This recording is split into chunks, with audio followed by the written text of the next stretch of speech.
As Meninas, romance publicado em 1973, da grande dama da literatura brasileira, Lígia Fagundes Telles. Lígia Fagundes Telles nasceu em 1923 em São Paulo, onde vive até hoje. É considerada pela crítica uma das mais importantes escritoras brasileiras.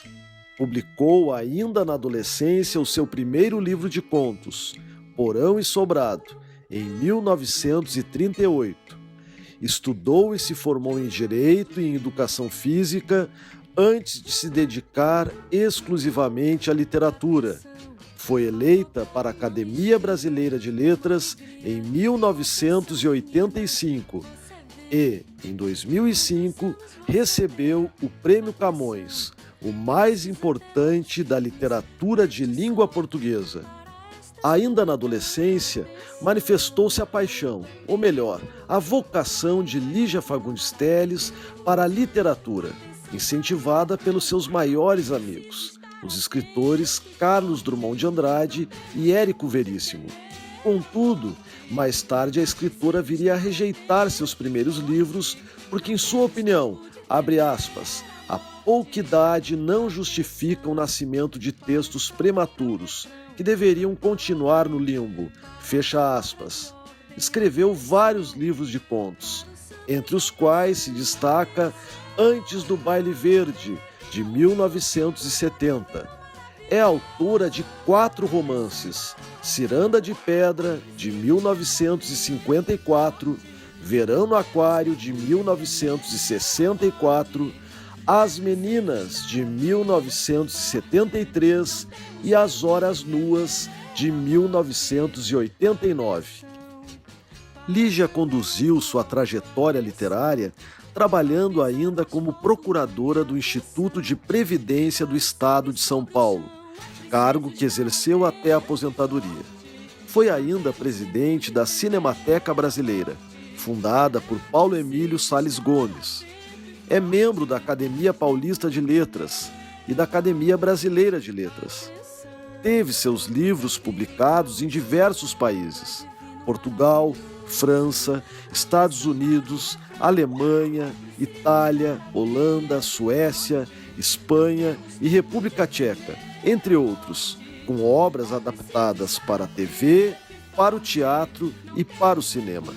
Vivendo a realidade de uma escritora do terceiro mundo, Lígia Fagundes Telles considera sua obra de natureza engajada, ou seja, comprometida com a difícil condição do ser humano em um país de tão frágil educação e saúde. Participante desse tempo e dessa sociedade, a escritora procura apresentar, por meio da palavra escrita, a realidade envolta na sedução do imaginário e da fantasia, mas enfrentando sempre a realidade deste país. Em 1976, durante a última ditadura militar, integrou uma comissão de escritores que foi a Brasília entregar ao ministro da Justiça o famoso Manifesto dos Mil, veemente declaração contra a censura e que foi assinada pelos mais representativos intelectuais do Brasil.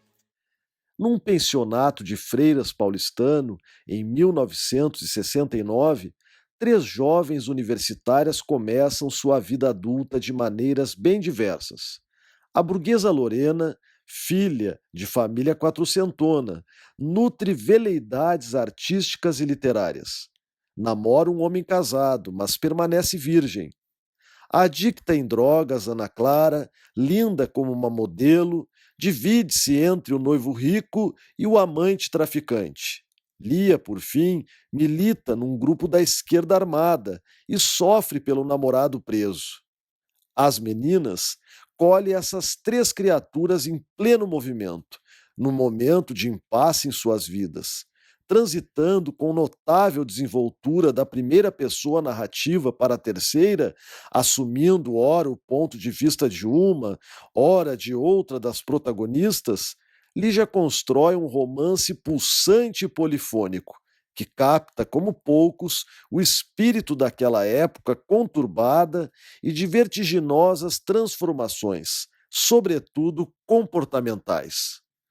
Para o crítico Otto Maria Carpo, Lígia tem realmente algo da delicadeza atmosférica de uma Catherine Mansfield.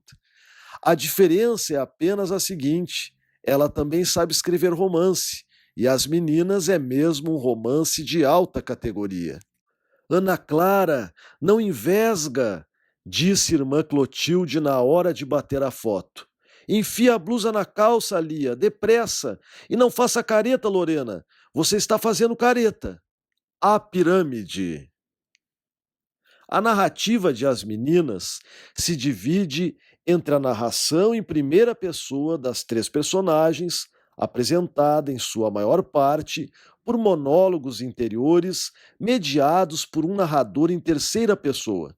A narração ocorre contemporânea aos eventos relatados, havendo uma mescla de acontecimentos referentes ao passado das protagonistas e de acontecimentos de seu presente, em um processo de construção da narrativa sobreposto à vivência de experiências pelo narrador-personagem, sem abolição de imagens do passado. O maior peso do foco narrativo é conferido a Lorena, que em seus monólogos interiores tanto se descreve quanto descreve as suas companheiras. Que beleza, que força, que matéria viva e lancinante em As Meninas! Foram as palavras de Carlos Drummond de Andrade. Lorena faz constantes digressões ao passado e a ele se apega por completo. Revive a família, as raízes. Ana Clara também volta sempre ao passado, contudo na tentativa de fuga e mil projeções de um futuro que sempre deixa em aberto. Lia, que em sua militância representa o presente, pouco volta ao passado, e seus planos para o futuro se limitam à sua viagem para Argélia. Apesar de Lia se inserir muito mais no presente da narrativa que as demais companheiras, é Lorena quem dá a primeira dica de como ele se configura. É primavera, Leão, primavera. Vera, é verdade, prima, naturalmente primeira. A verdade primeira. Também há indício de marcas do contexto histórico nas citações referentes ao sequestro do embaixador norte-americano Charles Elbrick, trocado por presos políticos em 1969, fato exposto na fala da personagem Lia. Fico às vezes uma vara com esse grupo. E agora com essa do embaixador, putz, é o medo. Quem é Lorena Vaz Leme? É a personagem que se define por ser uma ávida conhecedora de artes, pintura, música e filosofia. É representativa da burguesia decadente, e o dinheiro que possui exerce função importantíssima no decorrer da narrativa, já que é símbolo de status e poder econômico. Gosta de estar longe de tudo e de todos, vive imerso em seu mundo, cursa direito e, mesmo assim, por causa da ajuda que cede a Lia em sua militância, julga-se conivente com os atos subversivos dos comunistas. É apaixonada por um homem casado e mantém o vício de Ana Turva, emprestando-lhe dinheiro para drogas e abortos. Abre aspas. A única forma de ajudá-las, Lia e Ana Clara, seria oferecer-lhes coisas que não conheciam. Fecha aspas. Não sente piedade dos pobres, principalmente os do Nordeste. Abre aspas. Não sei até quando a gente vai ter que carregar esse povo nas costas. Horrível pensar isso, mas agora já pensei. E estou pensando ainda que se Deus não está lá, é porque deve ter suas razões. Fecha aspas. Lorena é a personagem que, diferentemente de Lia, não faz parte da luta armada e compartilha do mesmo silêncio, do mesmo isolamento de uma sociedade marcada pela dor, pelos familiares desaparecidos e torturados. Lorena cria seu próprio exílio e abandono e mantém uma relação de despertencimento da sociedade da qual faz parte. Abre aspas. Ah, que alegria quando fico aqui sozinha, sozinha como chupar escondida um cacho de uvas. Fecha aspas. Ao sair de casa para viver nesse isolamento que tanto lhe faz bem, Lorena rompe de vez com o que sobrou da família Vasleme. Vive imersa em suas memórias individuais, lembranças que carrega consigo, ora levando para momentos felizes da infância, ora a entristecendo devido ao trágico para o qual sua família se direcionou. Seu passado é marcado pela suposta tragédia do irmão Rômulo, morto por um tiro de espingarda pelo irmão Remo, em uma brincadeira de criança. A figura do pai, desmemoriado e louco até a morte em um sanatório, tendo passado pela experiência do abandono duas vezes: o abandono da memória e o abandono da família. E enfrenta também o processo de profunda tristeza pelo qual a mãe passou após a morte do pai, vivendo atualmente em uma semi-loucura, esbanjando a fortuna da família em casos com homens mais jovens, por não aceitar a condição natural do envelhecimento. Assim, Lorena, em sua concha, no pensionato Nossa Senhora de Fátima, vai tentando tecer os fios de seu passado, aliado a seu amor por MN, entre memórias e invenções, pois não podemos crer em todas as suas histórias, já que assume, ao longo da narrativa, estar inserida em suas imaginações. Abre aspas. E as coisas que via de olhos fechados não existiriam realmente? Por que o delírio não haveria de corresponder a uma realidade? Fecha aspas. Quando deixada pela mãe no pensionato Nossa Senhora de Fátima, na região central da cidade de São Paulo, Lorena tem uma forte necessidade de se sentir segura, protegida. Para isso, a mãe reforma um dos quartos, pintando-o de rosa e dourado. E assim Lorena passa a chamá-lo de Concha, símbolo de conforto e proteção, não somente para ela, como também para Lia e Ana Clara. É a personagem que passa quase toda a narrativa em sua concha e é constantemente visitada pelas amigas e vive imersa em seus devaneios. Abre aspas. Na minha concha, como a pérola na ostra, não é poético? Abandonar minha concha, meu delicado mundo que amo tanto, se ao menos fosse para ir com MN, por que ele não me convida nessas suas viagens? Esses altos congressos internacionais que vive curtindo, eu caberia no seu necessaire. Fecha aspas. Percebemos pela narrativa que há uma forte relação das protagonistas com seu espaço. A concha de Lorena representa sua infância feliz, os móveis que trazem lembranças, as cores, o rosa e o dourado que está diretamente ligado aos seus sonhos e devaneios e a essa fuga da realidade. Durante a infância, conheceu uma vida familiar perfeita, que a mãe tentou manter com a criação do quadro representativo do ideal de vida burguesa. Mais uma vez, temos o espaço como representação da manutenção de um padrão imposto pela cultura na qual foi baseada a sua criação, numa esfera de alienação burguesa em relação ao mundo lá fora. Esse espaço de Lorena funciona como forte marca de sua alienação, em relação ao conturbado momento político que a cidade, o país vive devido ao caos provocado pelo regime militar, que prevalece. Ao mencionar o caos político, ela diz, abre aspas, o nome da Neusa ficou sepultado sob o azulejo cor-de-rosa. O encardidume das paredes do quarto, com a obscenidade escrita a lápis vermelho, ficou para sempre debaixo do papel amarelo dourado. Virou concha. Lá fora as coisas podem estar pretas, mas aqui tudo é rosa e ouro. Fecha aspas. Outra questão importante a ser ressaltada é a postura conservadora de Lorena em relação à sua sexualidade. Ela vive inserida em uma esfera de contenção conservadora, é virgem e assim prefere manter-se até o casamento com MN. No entanto, o desejo vai lhe impondo práticas e atitudes que não correspondem à moral a qual está submetida. No romance de Lígia Fagundes Telles, existe claramente expressa essa vontade reprimida, sufocada do desejo sexual.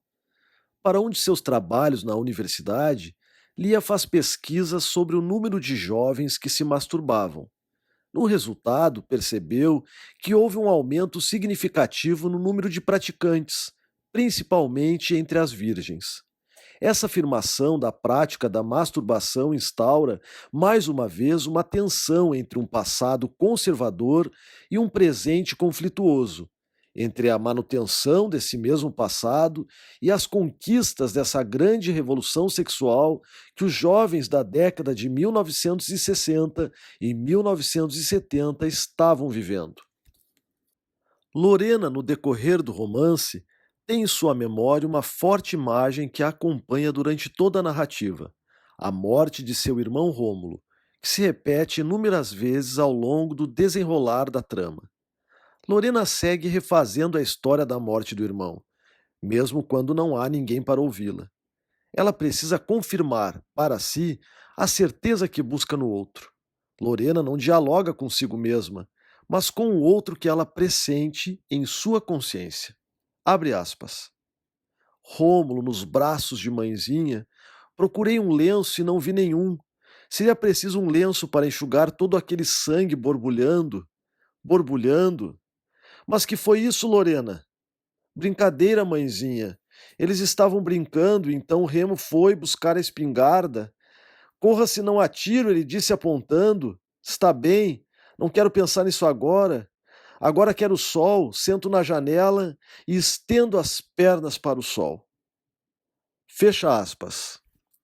Essa tragédia familiar persegue Lorena e a faz devagar pensar, reconstruir a cena que insiste em perpassar por suas lembranças. Mas não podemos nos esquecer da ambiguidade que envolve a personagem, pois suas memórias podem ser retratos fiéis, como podem também ser fruto de sua imaginação aguda.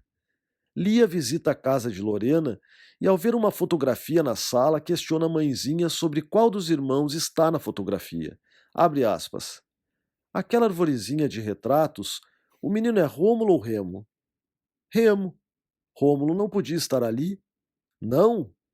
Morreu nenenzinho, querida. Nenenzinho? Não tinha nem um mês, não chegou nem a isso. O médico disse que ele não tinha viabilidade. Um sopro no coração. Fecha aspas. Quem é Lia de Melo Schultz? Lia de Melo Schultz vem representar a ponte de uma relação entre uma baiana, Diu, e um alemão ex-nazista, Herr Pohl, que fugiu da Alemanha quando descobriu o que era realmente o nazismo. É a personagem que reflete todo o conflito daqueles que viveram esse período da história do país.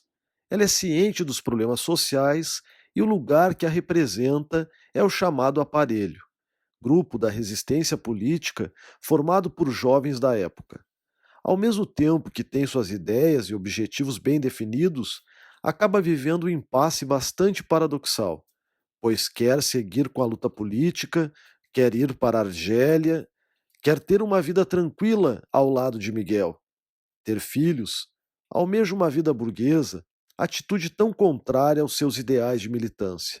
Assim, vem a grande questão: de onde veio essa revolta social? Por que Lia de Melo Schultz, uma menina sem revolta, sem traumas, alimentou essa ânsia pela militância política? Também fui anjo de procissão, papa hóstia, fui tudo. Acreditava com aquela força da infância, um fervor. Justamente por isso, uma reconciliação, entende? Não sei explicar, Lena, mas assim que comecei a ler os jornais, a tomar consciência do que se passava na minha cidade, no mundo, me deu um tamanho ódio. Fiquei uma fúria. Sem dúvida ele existe, eu pensava, mas é só maldade. Desse estado passei para o da ironia. Fiquei irônica. Mas é um bricolé. Sabe o que é um bricolé? Na minha rua morava um baiano santeiro que pegava as sobras de objetos, fragmentos meio ao acaso, sem plano, juntava as peças com jeito. Ele tinha muito jeito e acabava formando suas maquininhas. Comecei a achar que Deus era simplesmente isso, um bricolé de gentes. Calava uma sobra aqui, outra lá adiante, e assim ia formando suas engenhocas. Por disponibilidade, entende? Capricho. Quando uma bricolagem começa a funcionar, Quando bem ou mal se põe em movimento, ele se desinteressa e já pega outra. Milhares de maquininhas humanas, sem destinação, se arrebentando por aí feito doidas. Caput. Lia acredita no ideal de liberdade, no exercício da consciência para a construção de uma sociedade mais humana e igualitária. Critica fortemente o colonialismo cultural, no qual Lorena vive mergulhada com seus biscoitos ingleses e a música estrangeira. Suba! Venha ouvir o último disco de Jimi Hendrix. Faça um chá, tem uns biscoitos maravilhosos. Ingleses? Pergunto. Prefiro nossos biscoitos e nossa música. Chega de colonialismo cultural. Lorena pertence à classe burguesa, classe essa que causa em Lia nojo e repugnância. Abre aspas. A burguesia aí toda esplendorosa. Nunca os ricos foram tão ricos. Fecha aspas. Todavia, com o dinheiro dessa mesma classe que tanto despreza, que consegue realizar sua panfletagem e outras tarefas do aparelho. Lia não tem apego ao espaço material como Lorena, nem almeja riquezas como Ana Clara, mas sim vive atormentada pelos grandes abismos sociais com que se depara em nossa sociedade. Pela carta do pai, enviada a Lia, percebemos que sua família segue um modelo familiar baseado na tradição, indo mais uma vez de encontro aos preceitos da personagem, pois no momento em que abandona a família para mudar-se para o pensionato na capital paulista, rompe com a estrutura familiar, visto que as filhas só deixavam a casa dos pais após o casamento. A personagem rompe com essa estrutura, mas leva somente bons momentos de sua infância, pois, diferentemente de Lorena e Ana Clara, Lia traz, por meio da memória, a sensação de amparo e aconchego do meio familiar. Apesar disso, tinha grande necessidade de viver outras experiências. O que fez com que Lia se tornasse uma militante de esquerda? Quais os motivos que a fizeram enxergar as doenças do mundo e lutar por uma sociedade mais justa? Lígia Fagundes Telles criou uma personagem sem traumas de infância, sem rancor e sem histórico de maus tratos, que porventura pudessem mudar sua trajetória até o pensionato Nossa Senhora de Fátima. Os traumas e os rancores viriam a partir de sua vinda para São Paulo, no momento em que se insere na militância paulista, e vê-se na obrigação de participar dos caminhos trilhados pelos jovens, em sua maioria comunistas, da década de 1970. Prega uma vida de desapego e sonhos de igualdade social, ao mesmo tempo que se revolta com a imundície do mundo. No momento em que seu amigo Pedro, no aparelho, pede a ela conselhos sobre o subdesenvolvimento no país para um artigo que pretende escrever, Lia abre seu leque de reflexões. Presta atenção, falar em subdesenvolvimento não é só falar nas crianças. Depois dou o número exato das que morrem por dia. Tem o analfabetismo, a multiplicação das favelas, os retirantes, dê um passeio pelas rodoviárias, escute o que essa gente fala. Vendedores ambulantes com pentes, lápis, giletes, o lixo estourando nas ruas, como se chamam essas bocas que se abrem entupidas nas calçadas? A sujeira dos cafés, restaurantes, privadas, a sujeira apoteótica dessas privadas, a começar pelas da faculdade. Ô Pedro! Ao contrário de Lorena, que vive mortificada por uma virgindade em época de liberação sexual, Lia assume o direito de perder a virgindade, de experimentar uma relação homoafetiva, de trair Miguel para fazer o amigo Pedro feliz, cobrir a falta de amor que ambas estão sentindo. É por fim a jovem que defende a todo custo o papel da mulher no casamento, fora dos ditames da procriação. Por outro viés, por mais moderna que seja, aponta traços do conservadorismo que tanto odeia, como no momento em que condena a paixão de Lorena por MN, por este ser supostamente um homem casado e com 5 filhos, aconselhando-a a se casar com um religioso, alguém que corresponda ao perfil santo de Lorena. Nesse momento fica explícita a visão radical de Lia em relação à ordem religiosa do não cumprimento do celibato clerical. Para ela, a igreja é mais uma instituição decadente, corrida por preceitos morais esfacelados. As contradições de Lia são tantas que chegamos a nos questionar se o seu drama interior se dá realmente pelas causas políticas e sociais pelas quais tanto luta, pois é a personagem que demonstra um vazio interior, uma busca constante por algo que a complete, talvez a tão sonhada viagem para a Argélia, talvez o casamento com Miguel, algo que possa tirá-la da rotina em que vive para preenchê-la de seu vazio. Leão vive em um impasse de desejos e obrigações. Esconde-se por vezes de si mesma, pois precisa manter suas feições de militante. Seus preceitos e suas atitudes jamais a levariam a pensar em filhos e em casamento, instituição burguesa falida. Porém, ao longo da narrativa, deixa escapar suas profundas contradições. Ao final, temos a afirmação de toda a sua personalidade, pois vai em busca de uma vida com Miguel baseada na clandestinidade, escondida de tudo e de todos, inclusive de si mesma. Quem é Ana Clara Conceição? Ana Clara Conceição vem representar a angústia da mulher esquecida, a própria imagem refletida por seu nome, que traz somente o de sua mãe e pai desconhecido. É uma personagem conflituosa, com seu meio e consigo mesma, vendo-se inferior em sua condição de mulher e ao mesmo tempo superior em sua condição de raça branca. Percebemos isso em vários momentos da narrativa em que expressa seu forte preconceito em relação aos negros. Abre aspas. Uns negros berrando o dia inteiro, um berreiro desgraçado, tem um ódio de negro. Fecha aspas.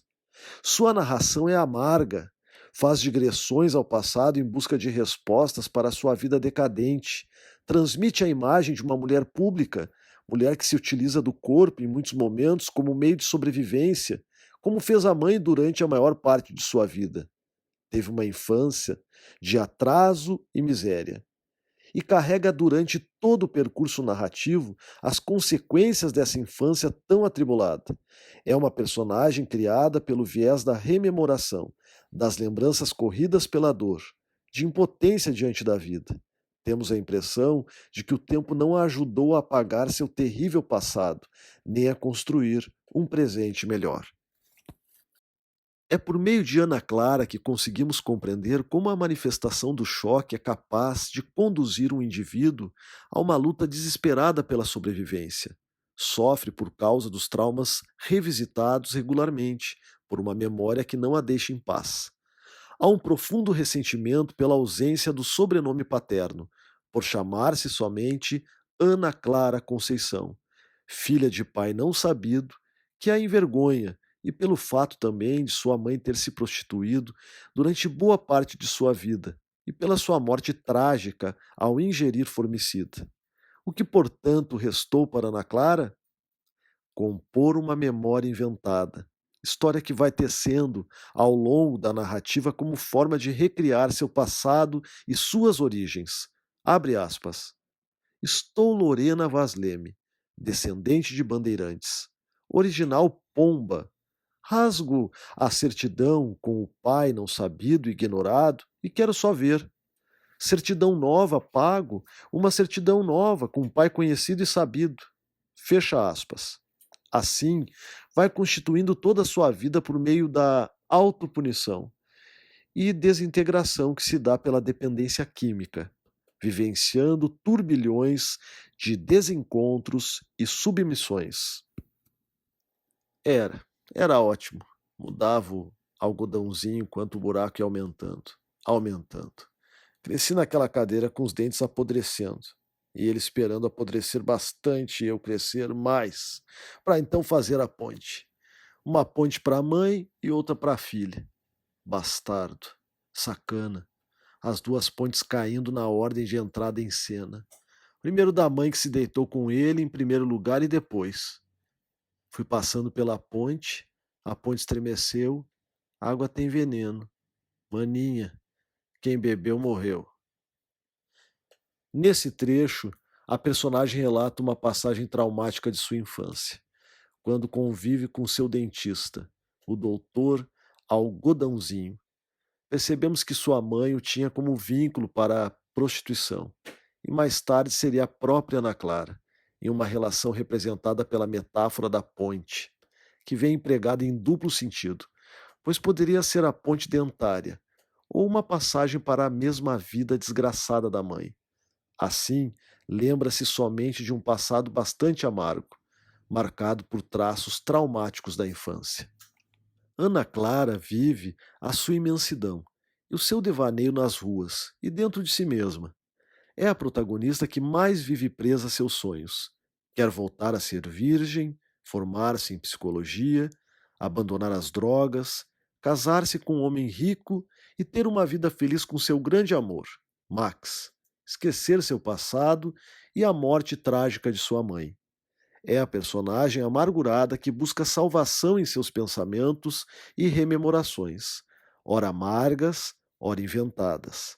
A morte de Ana Clara, ao final da narrativa, dá-se como forma de punição, talvez por almejar, sonhar, além do que sua condição social lhe permitia.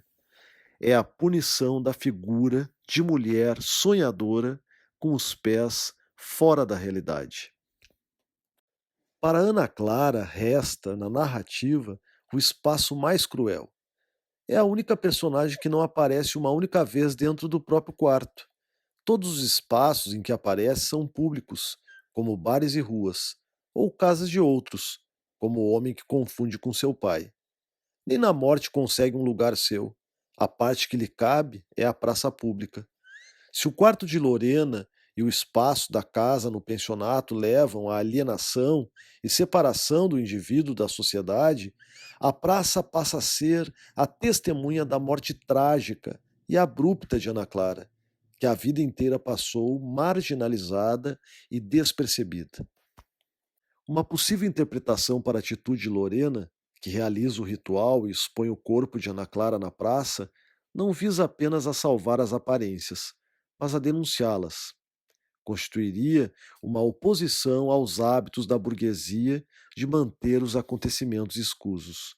Atitudes opostas à própria mãe de Lorena, que em seus devaneios, encerrada em seu quarto, luta por apagar o assassinato de um de seus filhos, supostamente morto na infância pelo próprio irmão. No momento em que morre Ana Clara, tem-se a confluência dos três tipos representantes do povo brasileiro.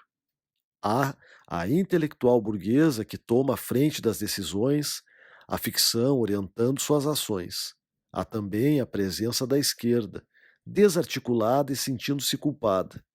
Há, por fim, a vítima mesma, encoberta pela elite e estrategicamente abandonada, não só pela direita, como também pela esquerda. É interessante notar que as três somente aparecem juntas no final do romance e que, quando isso ocorre, Ana Clara já está morta. Os três segmentos sociais que representa cada uma das personagens reproduzem a vivência do cenário político da época, o que impede que as três convivam no mesmo espaço, dadas as suas posições sociais. O mais interessante é que a relação entre Lia e Lorena é a mais intensa, apesar da diferença política. As duas são cúmplices, inclusive no abandono, marca do caráter crítico da obra de Telles, que analisa a sociedade e seus pontos frágeis de maneira global, ao mesmo tempo que desnuda a violência por parte do governo. Também desnuda as fragilidades que permeavam a ideologia do grupo de esquerda. Lia passa a obra toda a pregar a liberdade individual e a justiça social, mas não se sensibiliza em momento nenhum com a situação da companheira de pensionato. Lorena Vaz Leme é, sem dúvida, a personagem principal do relato, o traço de união entre as três, o objeto de desejos contraditórios das duas outras. Filha de fazendeiros, culta, fina, aristocrática, descende de bandeirantes. É aluna na faculdade de Direito e bastante estudiosa. Cita com frequência passagens da Bíblia, frases em latim, em francês, em espanhol, de filósofos variados, escritores e músicos. Demonstra cultura e educação esmerada, com apreço harmônico do erudito e do popular. Assistiu impotente à derrocada da própria família e evoca inúmeras vezes esse passado, em que contrapõe os momentos felizes da infância, na fazenda, à morte acidental do irmão, Rômulo, e a subsequente degradação do núcleo familiar, a fazenda vendida, o pai internado em sanatório, o irmão Remo traumatizado pela culpa, a mãe vivendo de fantasias, terapias e falsas ilusões. Lorena vive num quarto que chama Minha Concha. Lorena tenta equilibrar-se, fechando-se em um mundo somente seu dentro do pensionato de freiras, onde pratica ginástica, faz chá, recebe cartas e presentes do irmão diplomata, visitas frequentes de colegas e de onde ajuda as amigas. Toma sol, lê, filosofa, mas pouco age. Segundo Lia, trata-se de uma burguesa alienada, apesar da bondade e do carinho com que recebe e ajuda a todos, com seu Ori Renid. Mas o mundo insiste em invadir sua privacidade. As amigas, as freiras, Fabrício, Guga e o amor impossível pelo médico mais velho colocam-na em constante conflito com o mundo exterior. Procurando viver de sonhos, perde várias oportunidades de realizar-se afetivamente e ser feliz. No entanto, diante da morte de Ana Clara, consegue definir-se e agir positivamente, encontrando, por um lado, solução para o problema imediato, e de outro, um possível desfecho para a sua alienação. Voltará para a casa da mãe, acabará por perceber a impossibilidade de um compromisso com MN, Marcos Nemésios, e se abrirá para o amor de Guga, enquanto se resolve a enfrentar o mundo e a deixar sua concha definitivamente. Lia de Melo Schultz serve como contraponto à finesse de Lorena. Veste-se mal, usa alpargatas, não gosta muito de banho, não cuida da aparência. Veio da Bahia para fugir da mãe superprotetora e do pai com um passado misterioso de ex-oficial nazista.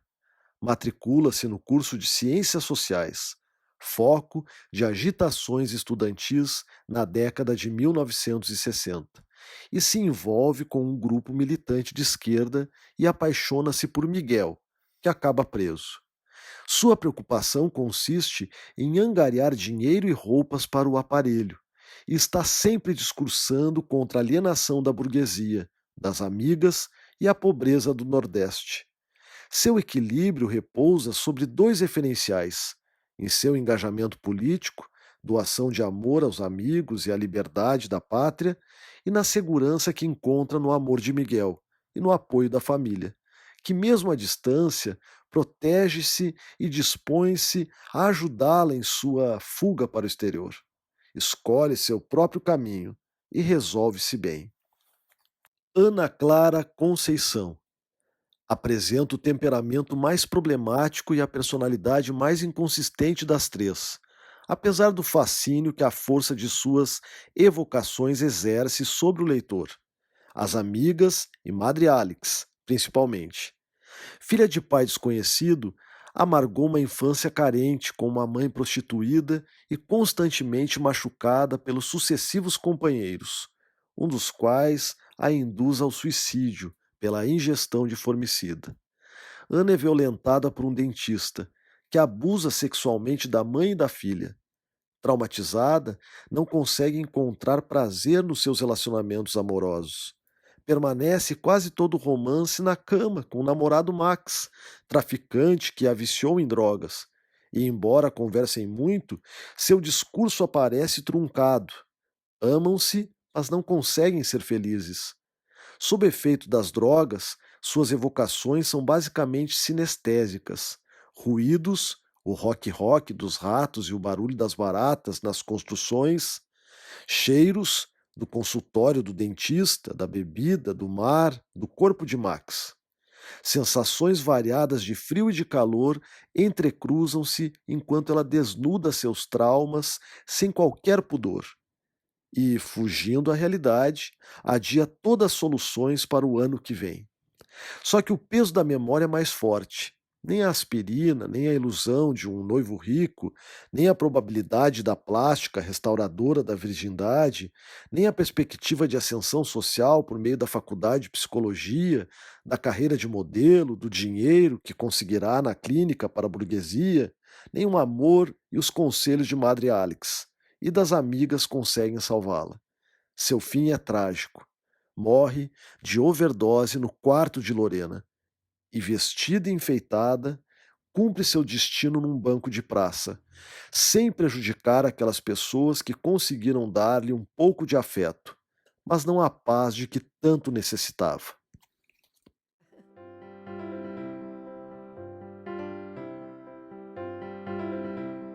Esse livro me deu muita alegria porque eu pude desembrulhar essas personagens numa época muito embrulhada, que foi a época da ditadura militar. São três as meninas. A primeira menina é Lorena, que é rica, virgem e que ama secretamente, ama um homem casado. A segunda, a Ana Clara, que é Ana Turva, teve uma infância horrenda, uma infância de atraso e miséria. A terceira personagem é a Lia, que chamam de Leão, que é uma guerrilheira, é uma comunista. Ela tem paixão por Che Guevara e ela, então, trabalha com grupos políticos de São Paulo, tentando dar um jeito nesse horror que ela considera que é o povo do Brasil, que é o próprio Brasil. Aquele brilho, aquele exemplo de conforto, gozo, esses desastres, esses crimes, tudo isso é desespero. O povo está sem esperança e nem sabe. Então, fica subindo nos postes, dando tiro à toa, bebendo querosene e gasolina de pura aflição, madre. Medo. Eu estava assim, desorientada. Agora eu sei o que devo fazer. As três são amigas, e elas se apoiam uma nas outras, mas são frágeis, como é frágil a própria juventude. Atenção!